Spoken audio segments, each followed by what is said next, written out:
¿Qué tal? Muy buenas tardes, bienvenidos a Varieté, a este programa en el que ya saben que repasamos todo lo que tiene que ver con la historia de Algeciras y siempre con contenidos atractivos que nos traen nuestros colaboradores, bueno, sobre la identidad y sobre todo lo que tiene que ver con nuestra ciudad. En esta ocasión, AEPA 2015, la Asociación de Emprendedores del Patrimonio Algecireño, pues una vez más nos viene a hablar de algo que tiene mucho que ver con nuestra historia reciente, como es la ballenera, y sobre, además, propuestas nuevas relacionadas con este pedacito de nuestra historia reciente. Pero bueno, para eso vienen a hablarnos Juan Barreno y Benjamín Calvo. ¿Qué tal? Muy buenas tardes. Buenas tardes. Benjamín, pues nada, retomamos un tema que además no es nuevo aquí en Varieté, pero que siempre trae cosas novedosas, ¿no? Efectivamente, ya hemos venido en alguna ocasión con este tema, pero bueno, como desde AEPA siempre estamos intentando pues, que se valore lo que tenemos en esta tierra, pues bueno, queremos traer propuestas nuevas para ver quién las puede recoger o quién las quiere recoger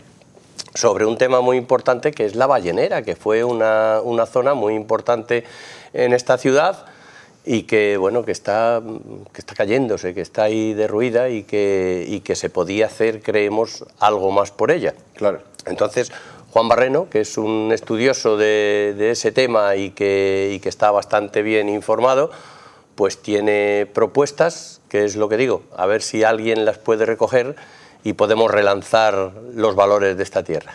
Pues magnífico. Hablemos entonces sobre ese tema, Juan, porque, bueno, la ballenera es un asunto que siempre suscita interés, ¿no?, por lo que supuso en ese rinconcito de la ciudad donde estaba, ¿no?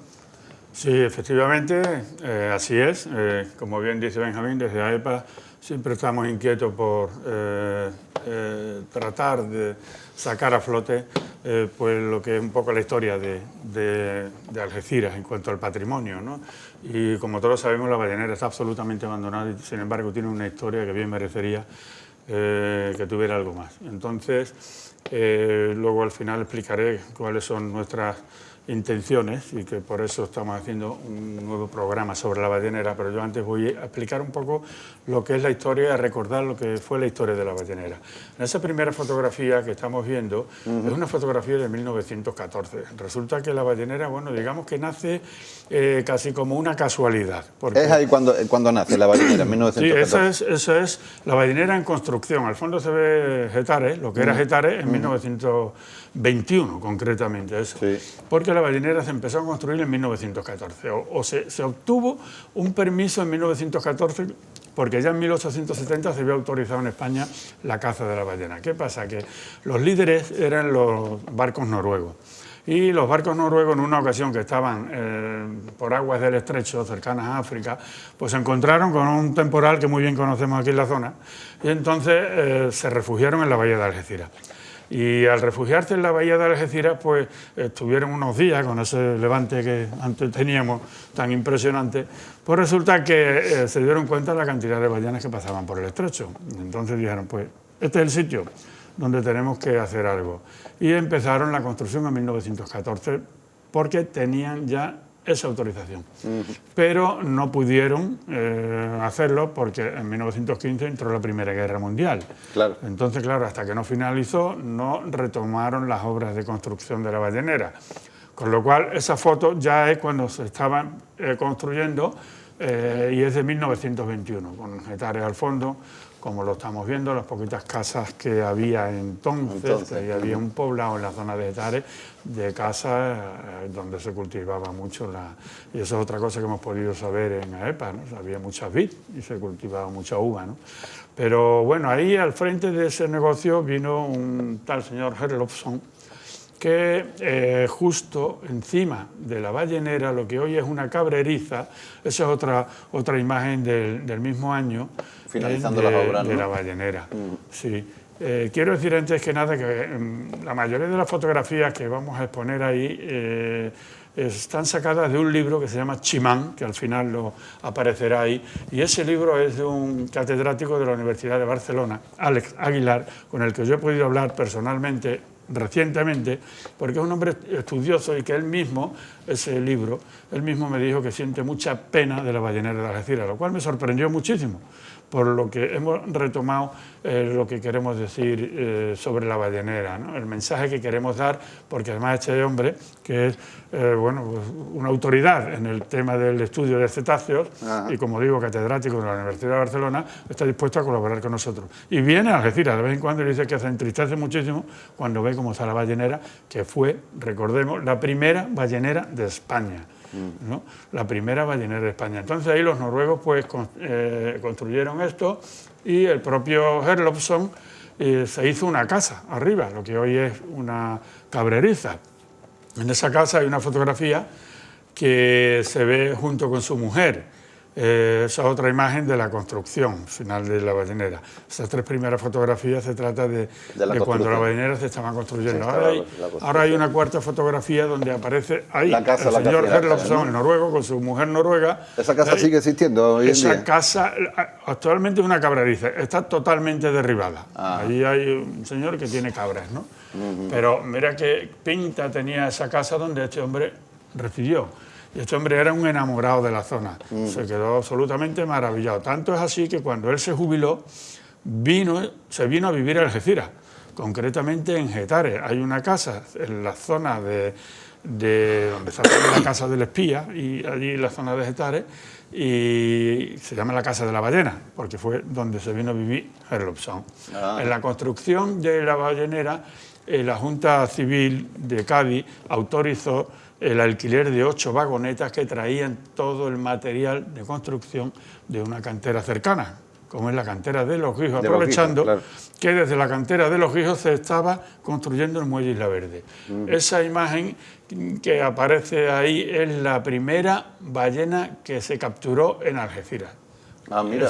Y se trató, esa fue la primera ballena que se capturó en España, que tenía 24 metros de longitud, 24 metros. Exactamente, 24 metros y 50 toneladas. Fue capturada entre Tarifa y Tánger, y a solo unas 15 millas de distancia de la factoría de Getares. El valor histórico de la imagen. Eso fue un acontecimiento. Ahí tiene los noruegos, en la sobreexplotación que tenían del cetáceo, solo aprovechaban la grasa de la cabeza, porque esa grasa de la cabeza, que cuando se sometía a una fusión de 42 a 50 grados, entre 42 y 50 grados, se convertía en aceite, que entonces era muy utilizado como combustible de las lámparas que había en esa época. Claro, entonces resulta supongo que la carne también, ¿no? Se aprovecharía todo, ¿no? No, al principio solo utilizaban la grasa. La grasa. La grasa. Pero claro, el primer año capturaron 595 ballenas. El primer año, 1921, y 47 cachalotes. Claro, a ese ritmo, en 1927, solo 6 años después, resulta que los noruegos habían capturado 3.609 rorcuales. Ballenas de la Caridad rorcuales, 3.609 y 345 cachalotes. Con lo cual, ¿qué sucedió? Porque esquilmaron las ballenas, del estrecho. Claro. Ahí viene una nueva fotografía de trabajadores del estrecho. En aquella época la mayoría de las mujeres también, había muchas mujeres que estaban trabajando en la ballenera. Pero ahí, después de haber esquilmado los noruegos las ballenas del estrecho, pues resulta que la ballenera estuvo como 20 años inactiva. Estuvo 20 años inactiva. Pero en 1947 se inició la construcción de una nueva factoría. La primera se llamaba Ballenera Española y ahora era Ballenera del Estrecho. Ahí están los dos barcos que se hicieron entre dos personas, uno de Málaga y otro de Algeciras, que se hicieron, construyeron lo que es la nueva ballenera, y resulta que compraron 2 barcos. Esos 2 barcos eran noruegos, como se puede ver, la bandera que hay arriba. Y tenía que ser grande, porque para soportar tantísimo... Fue un señor de Málaga que se llamaba José Serrano Erles, y otro señor de Algeciras que se llamaba Pepe Luis López. Esta operación de la ballenera nueva, la reconstrucción, empezó a estar operativa en 1950. ¿no? En esta nueva etapa había más de 100 trabajadores, pero ya se comercializaba la carne, porque la grasa no se hacía ahí, no se convertía en aceite ahí mismo. Ellos se dedicaron más que nada a la carne que se vendía en la plaza, en el mercado de Algeciras, pero también se mandaba a Barcelona, a Valencia, a Madrid, a muchas zonas de España donde se vendía la carne de ballena. Todavía en el mercado de Algeciras, ahí los más viejos del lugar saben cuál fue el puesto, que a mí me lo han dicho, y ahí, en ese puesto, es donde se vendía la carne de ballena.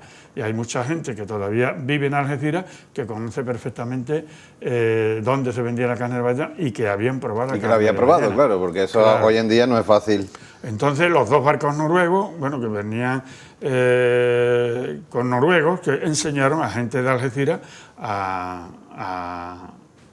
tratar el tema de la ballena una vez que eran capturadas, ¿no? Resulta que empezaron a ir hasta muy lejos, hasta Huelva, y de Huelva vuelta para el estrecho, ¿no? Entonces la carne era lo que se comercializaba ahí. Sin embargo, la grasa la mandaban a una estación que había, a una zona, a una fábrica que había en Bobadilla.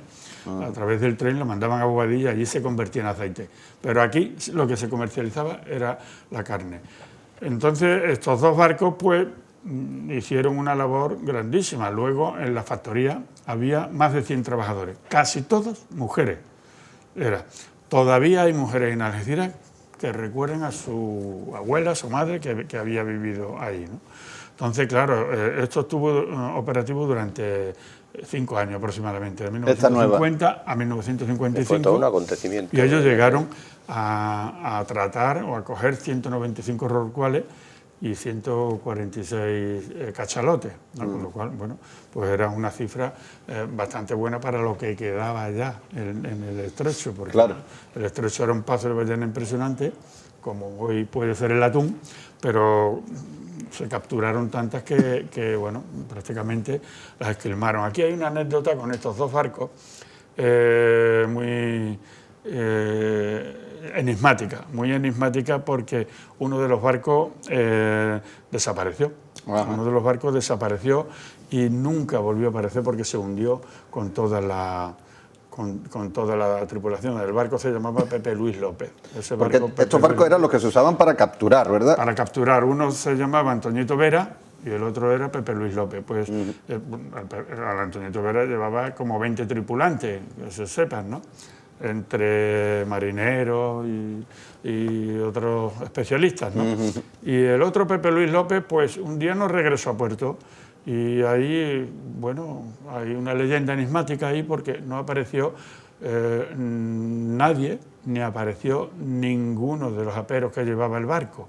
O sea, el barco se hundió o desapareció totalmente. Y bueno, existe la leyenda de qué pudo pasar. No se sabe si, no sé, emulando a la novela de Moby Dick, pudo suceder algo con alguna ballena. Nunca se supo. El barco desapareció, cualquier rastro, ¿no? Entonces, bueno, es un poco la historia de lo que es la ballenera, en las dos fases que ha tenido, y nosotros desde nuestra posición en AEPA lo que queremos es que de alguna manera pues se haga allí algo, se recupere por parte de quien corresponda, se recupere y se explique la historia de la ballenera. Nosotros ya lo estamos haciendo a través de nuestras comunicaciones en diferentes medios sociales y además lo incorporamos este año a las charlas escolares para que los más pequeños, los colegios de Algeciras, conozcan lo que fue la ballenera. Vete qué fotografías más impresionantes en la inauguración de la ballenera, ¿no? En 1921. Esto es la expectación que genera la inauguración de la primera, de 1921. De la primera en 1921. Todas estas fotografías, como digo, la mayoría, algunas las tenemos nosotros, tenemos muchas más, pero he querido hacer referencia al libro Chimán de Alex Aguilar, porque, bueno, este señor no ha puesto ningún impedimento, sino todo lo contrario. Estamos en contacto con él y él está dispuesto a apoyar cualquier iniciativa, incluso a venir si hace falta, para apoyar pues bien un centro de interpretación o un museo que pudiera asistir a la ballenera, porque como él dice, un estudioso del tema y que trabajó muchísimo, ese libro que tiene pues 300 y pico páginas, tiene 80 o 90 páginas dedicadas a la ballenera de Getares, como él le llama, la ballenera de Getares, que no está concretamente en Getares, sino que está en la zona conocida como la Guailla, justo un poco más allá de Getares. ¿Qué pasaría con este centro de interpretación? Pues que sería un plus para Algeciras impresionante, porque desde un punto de vista del ecoturismo que tanto se lleva ahora, el avistamiento de ballenas y llevar a la gente a que conozcan la zona, se podía también combinar con el avistamiento de los flis que hay allí claro, en el estrecho, que son únicos. Una riqueza los natural. Flis del Faro son únicos. Los flis solo hay en esta zona y en Guecho, sí, en el País Vasco. Sin embargo, en Guecho, bueno, pues es un acontecimiento donde la gente va a visitar los flis de Guecho. Hay un y aquí parque tenemos esos flis. natural, de hecho. Igual que Tarifa tiene el avistamiento de cetáceos y todas estas Claro. cosas, pues son cosas que se pueden poner en valor y es un plus muy importante, como dice Juan, para Algeciras. Entonces, bueno, a lo mejor si tiene que entrar ahí la inversión privada, estoy seguro que con esta nueva cultura del ecoturismo que hay ahora y que la gente pues le gusta salir y a conocer el mar y sus maravillas cercanas, pues que sierra más impresionante para cortar los huesos de las ballenas que existían en Getares, en la ballenera de Getares. Fíjate. O sea, que es que se puede hacer... Herramientas, claro, a la dimensión de lo que era. Tenía que ser súper grande. Se puede hacer un centro de interpretación explicando toda esa fotografía, e incluso yo creo que aquí en Algeciras hay gente que ha oído hablar mucho de la ballenera. Sí, de hecho, lo comentábamos antes, hay un libro de Rodríguez Lloret que dejó prácticamente terminado antes de fallecer y que ahora se va a editar de manera póstuma, seguramente que ampliará todavía más. La verdad es que Félix, del cual ahí hay una fotografía de él, lo pone en el enunciado de abajo. Félix tenía un trabajo de submarinismo en la Vía Vieja, y este hombre era un estudioso no solo de eso, sino de los pecios que hay enfrente, que esa es otra cosa que puede atraer el ecoturismo. Ahí enfrente de la ballenera, justo, hay un pecio que es del siglo IV antes de Jesucristo, o sea, desde la época romana. Y me consta, porque una charla a la que hemos podido asistir, donde ese pecio está muy trabajado, porque hay tantos pecios en la zona nuestra, en la bahía de Algeciras y demás, que ese pecio lo tienen que tapar con arena para que la gente pues no vaya allí, porque allí se están encontrando auténticas joyas, ya digo.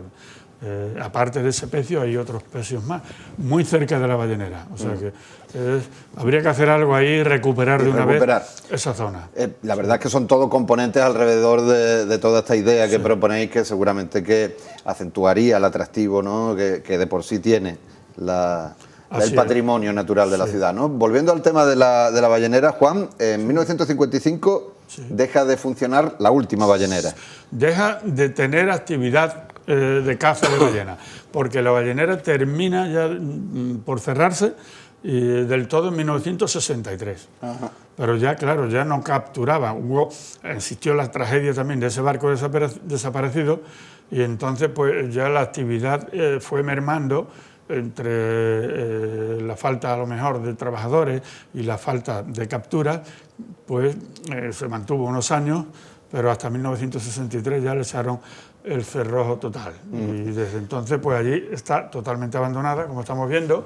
Hemos visto alguna imagen también allá al final, que tiene un aspecto y va a terminar por caerse totalmente, ¿no?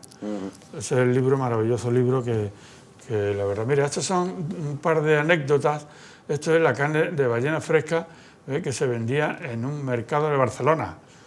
Eso, y además los establecimientos alimenticios con las direcciones y demás.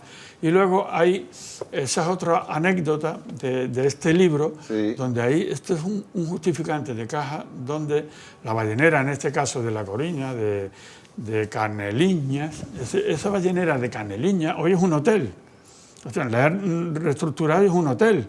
No se podría hacer algo aquí, pero ese recibo que han visto ustedes ahí, ese es una ballenera que capturó el buque Azor, donde iba Franco a pescar. Entonces capturaron una bandera y la vendieron por 50.000 pesetas a la ballenera, en este caso de La Coruña, de Caneliñas. Fíjate. Sin embargo, allí sí, bueno, pues han estado más rápido, y allí hay un hotel ahora mismo solo con 3 habitaciones, pero que es una auténtica maravilla. Sí. Se puede visitar. Sí. Pues... Y esas son imágenes de la ballenera. Mira, ahí a la izquierda, esa es la imagen ya de 1950, ¿eh? De la ballenera, la última que estuvo operando. Cuando se reestructura para comercializar la carne de ballena, ¿no?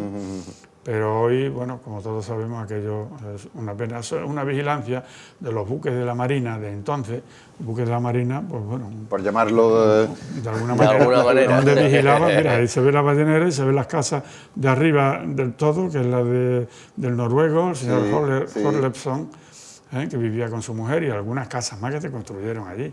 Hoy no existe nada de eso. De eso, claro. Y de la ballenera tampoco. Pues ya mismo no va a existir absolutamente nada porque se está deteriorando a marcha forzada, ¿no?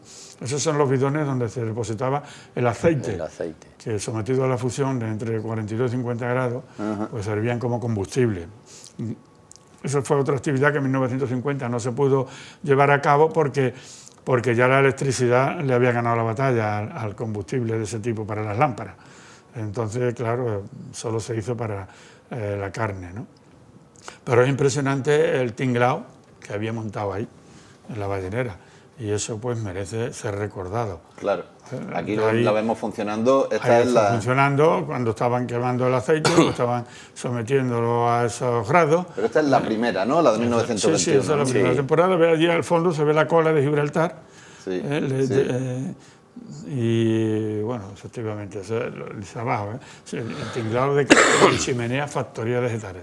Y esos son, pues bueno... Trabajadores. Trabajadores. Claro, esos son, con eso, como remolcaban las ballenas hasta subirlas a la plataforma. Claro, el trabajo sería espectacular de ver. Para mover animales tan grandísimos. Sería una cosa espectacular ver ese trabajo. En 1950, que ya se comercializaba la carne, había más de 100 trabajadores, casi todas mujeres. Como las fábricas de conservas después que casi todas eran mujeres, pues ahí exactamente igual. Verán, los propietarios eran noruegos, pero las trabajadoras y trabajadores eran sí, no, pero las segundas fases ya eran españoles. La primera eran noruegos también. No, tenían, digamos, que el soporte técnico de un barco noruego que vino con algún capitán, que resulta que fue lo que hizo enseñar a la gente de aquí a cómo se podían capturar y cómo se trataba para descuartizar a las ballenas, ¿no?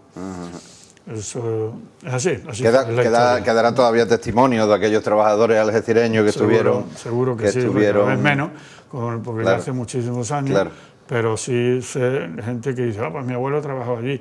De hecho, si no me equivoco, allí actualmente, mira, esa es la estadística de la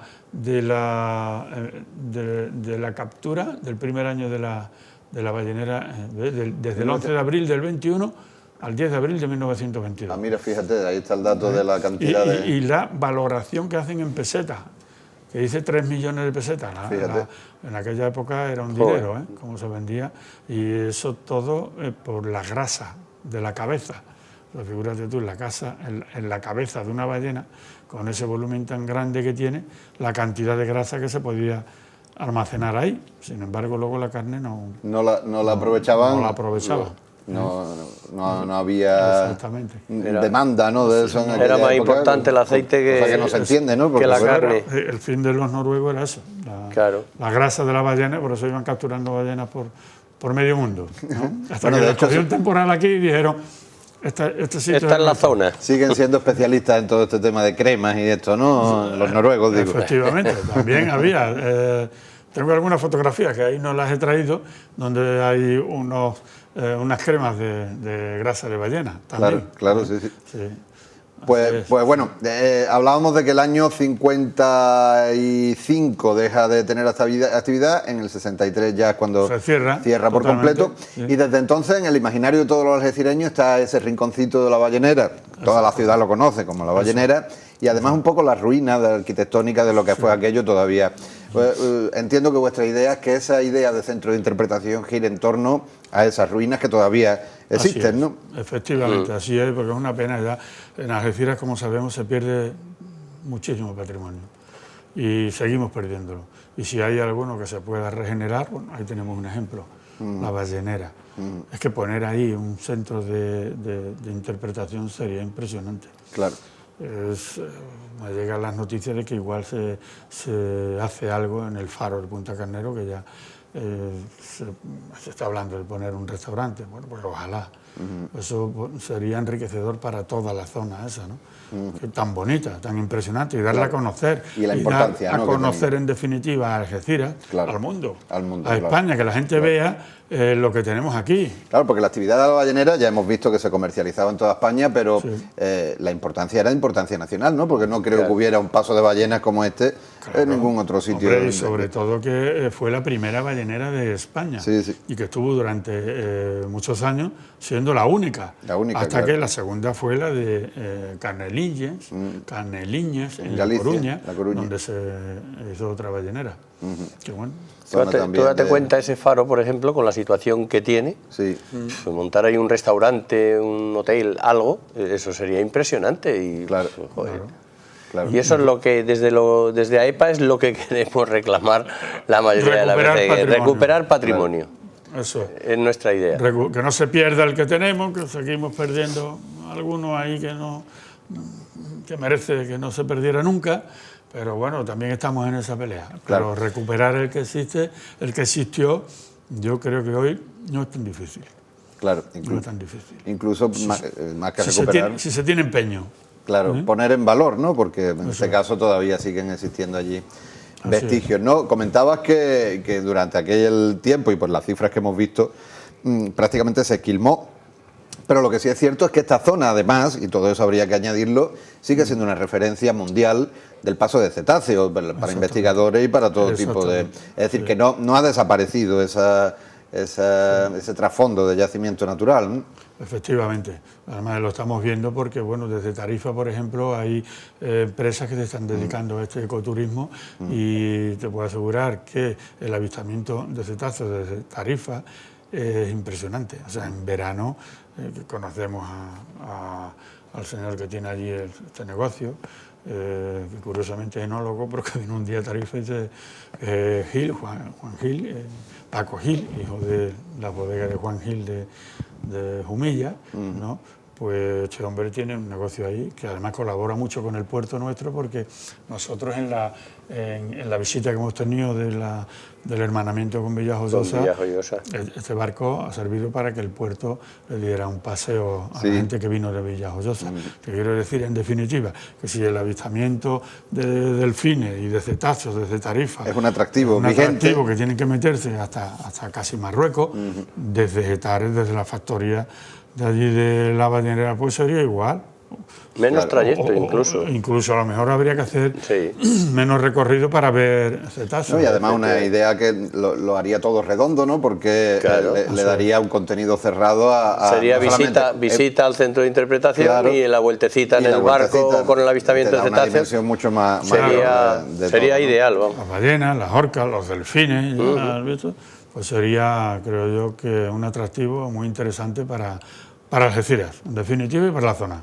Pues ahí queda esa propuesta. Juan Barreno, Benjamín Calvo, AEPA 2015, siempre dándole vuelta a la cabeza a ver qué tipo de siempre estamos, ¿no? Unas veces nos hacen caso, otras veces no nos lo hacen, pero bueno, nosotros vamos a seguir peleando y dando ahí la lata hasta que vayamos consiguiendo cosas de las que nosotros creemos que se pueden poner en valor en esta ciudad. Claro. Nosotros ponemos una pica en Flandes para tratar de conseguir que el patrimonio de Algeciras no se pierda y que el patrimonio de Algeciras se pueda recuperar. Para eso, bueno, somos un grupo de más de 400 personas, de socios, somos unos cuantos miembros de la directiva, pero que nos gusta trabajar en esto, estamos jubilados, tenemos tiempo y todo lo que sea mirar por el bien de Algeciras, pues nos preocupa.